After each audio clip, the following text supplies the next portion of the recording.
انا بلاحظ حاجه عند المرضى بتوعك، انا بشوفهم بعيني، بلاحظ ان هم بشوفهم احلو وما بعرفش عملوا ايه.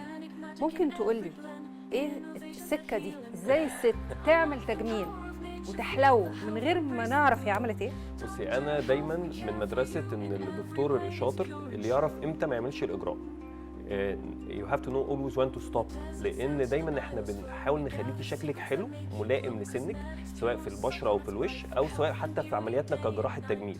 بحاول اعمل جسمك هيبقى شكله حلو ازاي وماشي مع بقيه الريشيوز بتاعت شكل جسمك، ما يكونش شكلك اوفر دان معمول زياده. كذلك في الوش انا بحاول ارجع الشيء الى اصله، بحاول اهتم بصحه الجلد، بحاول اهتم بشكلك يكون نضر طبيعي. على فكره لو حد قال لك انت عامله كذا، ده معناه انت مش محقونه حلو، معناها ان ده كان معمول زياده. فبالتالي انا من مدرسه ان انا دايما اخلي حاجتي كلها تكون نورمال جدا، شكلك بيوتيفولي نورمال، شكلك مناسب والريشيوز كلها مناسبه. من اهم الحاجات بيجوا لي مثلا في الكلينيك عايز اعمل شفايفي، ده اكتر حاجه مشهوره.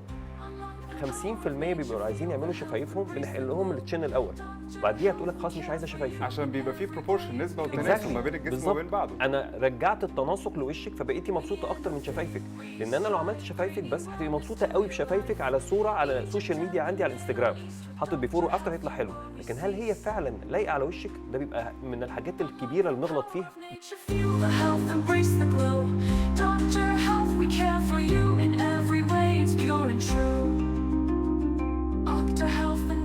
Trust every product or passions, just unlock the power of nature.